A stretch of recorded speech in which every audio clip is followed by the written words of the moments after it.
Hello friends, welcome to my YouTube channel. My name is Dr. Mangesh Joshi. Currently working in PG Department of Chemistry, KAANMS, Arts, Science and Commerce College, Satan. Today's our topic is amino acids, that is a part of biomolecules of SYBSc syllabus. Early experiments on the proteins were done by German chemist Emil Fischer. He hydrolyzed proteins by using 6 normal HCl and he got a mixture of amino acids. This experiment can be done by using base as a catalyst. He got a mixture of various amino acids. So what are amino acids? Amino acids are the organic compounds which contains carboxylic acid functional group as well as amine functional group. So fundamental units of the proteins are called as amino acids. Those contains amine as well as carboxylic acid functional group. Amine present at alpha carbon, that's why this is called as alpha amino carboxylic acid also.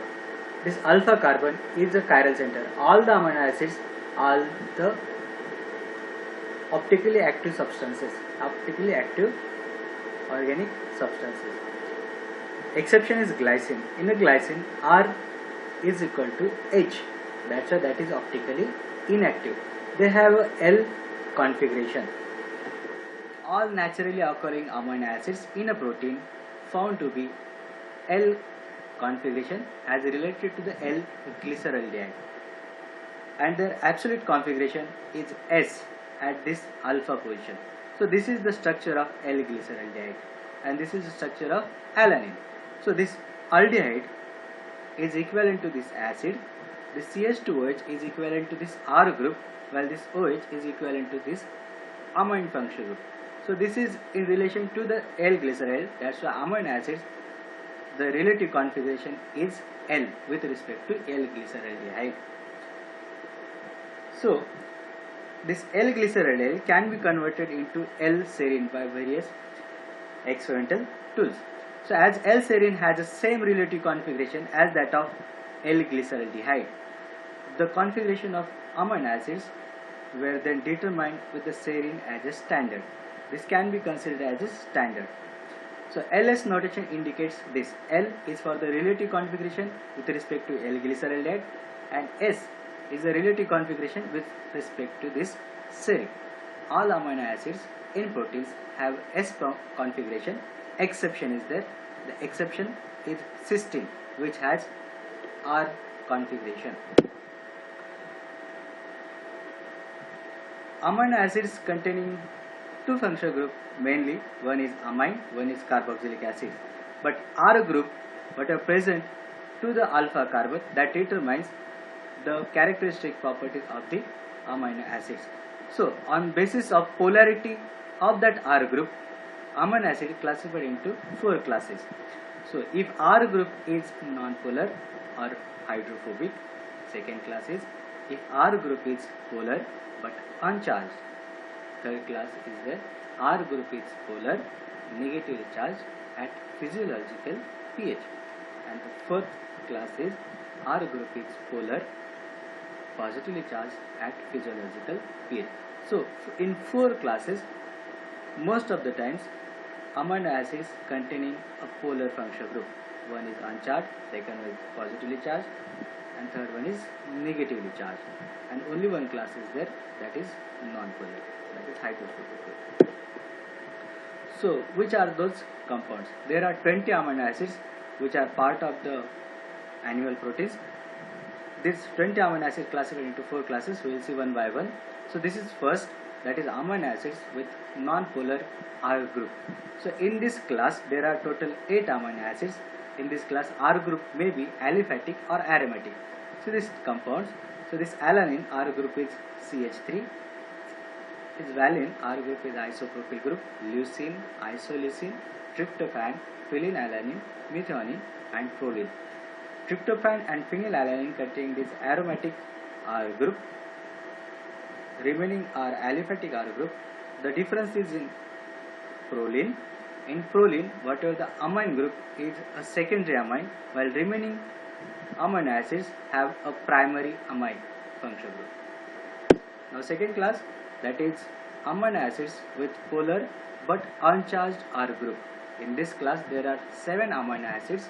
R group contains hydrogen bonding functional group that are hydrophilic functional group. Some are aliphatic or some are aromatic. So L-serine, that is CH2OH, cysteine, CH2CH, threonine, that is CHOH, CH3, glycine, glutamine, tyrosine, R group is aromatic, and this is asparagine. In glycine, this H is considered as a non-polar, but overall molecule is polar. That's why this glycine is put in this category, that is polar but uncharged R group. This is the third class of the amino acids with positively charged R group. In this category, in this class, there are 3 amino acids which are basic at physiological conditions and can accept the protons. In these amino acids, there are extra amine groups, so that can be acts as a base and abstracts the proton at physiological conditions. That's why they get a positive charge. That's why these amino acids containing a positive charge R group. In fourth category, amino acids with negatively charged R group at physiological pH. In this category, there are 2 amino acids. One is aspartic acid, second one is glutamic acid. So in this aspartic acid and glutamic acid, there are extra carboxylic group is there. So at physiological conditions, they donate the proton. That's why they becomes a negatively charged amino acids. So these are highly acidic in nature. Out of all amino acids, 20 are part of proteins. These are some amino acids which are called as rare amino acids. They are also found in the proteins, but their quantity, their amount is very rare. Hydroxyfluorine and hydroxylysine. There are some amino acids also present in animals. Those are not part of the proteins, but they are present into the animals. Those are beta-alanine and creatine. So these are the 20 amino acids, mainly part of the proteins. Their names and their abbreviations. By practice, we can learn their names, their structure as well as abbreviation. Now we'll see the properties of amino acids. As amino acids contains mainly 2 functional groups, amino as well as carboxylic acids. So their properties also as same as amines as well as carboxylic acid. The amino acids can show the properties of both amines as well as carboxylic acids. Amines and acids are soluble in organic solvents like chloroform, ether, acetone, while amino acids are soluble in water, while they are partially soluble in polar organic solvent. Melting points of the amines and acids are comparatively low and sharp, but amino acids melting points are comparatively high and decomposes at their melting points. These are the physical properties of amino acids. Now we'll see the acid-base properties of the amino acids.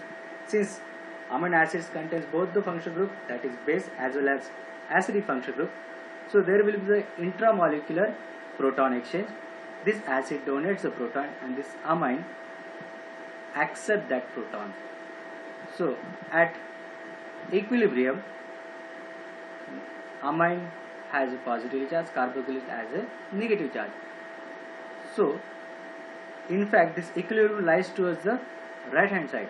So the probability of this rigid ion formation is greater than this neutral amino acids. All amino acids are charged at any pH. Such species are overall neutral molecules but contains 2 opposite charges are called as Zwitterion.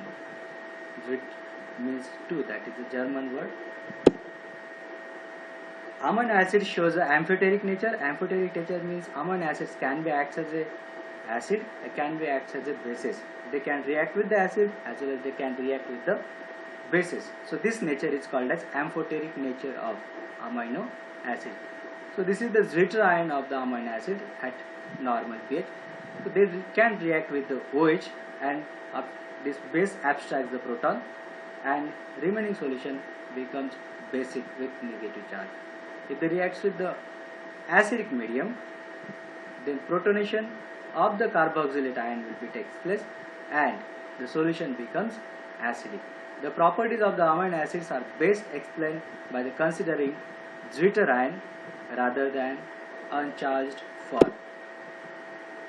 Now we'll see what is isoelectric point.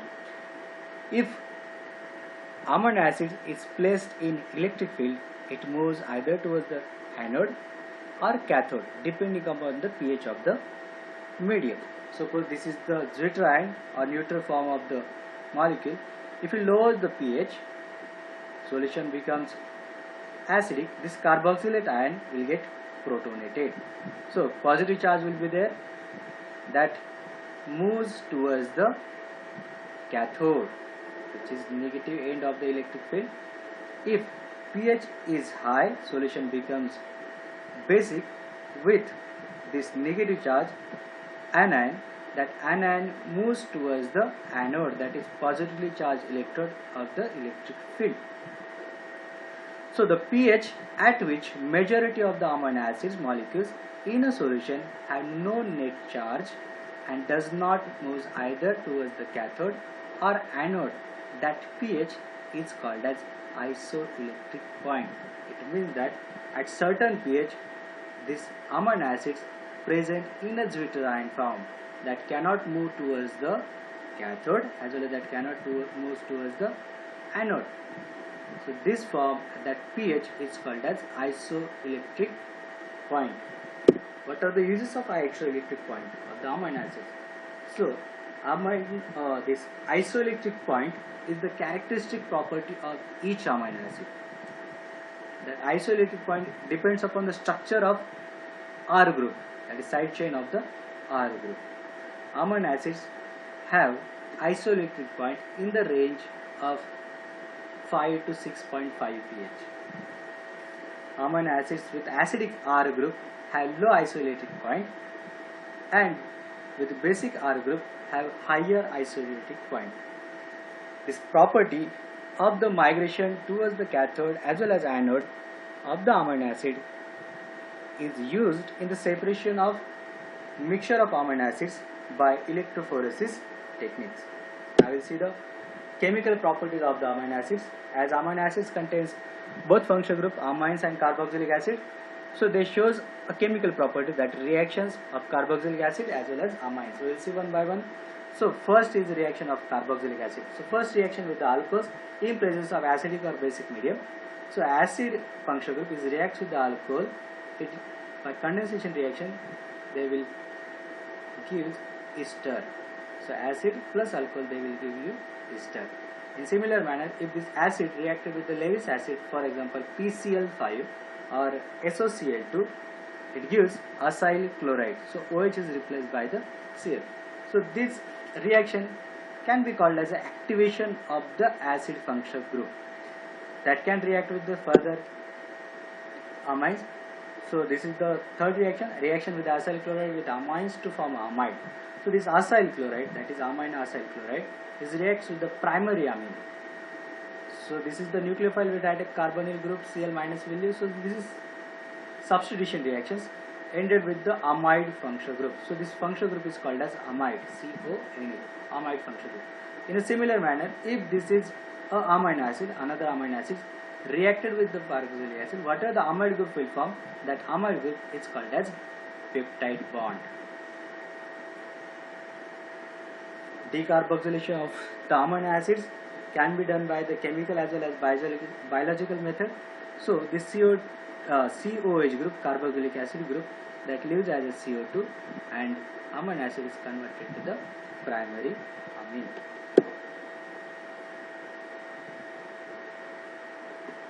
Now reactions of the amine group. If this amino acid react with the nitrous acid, so oxidation of this NO2 group will take place. NO2 is converted to the OH, while this nitrogen leaves as a gaseous molecular nitrogen.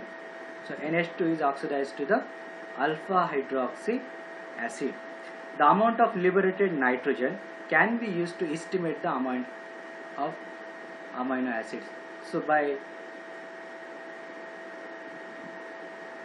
using the amount of liberated oxygens, we can find out the quantity of the amino acids present into the sample.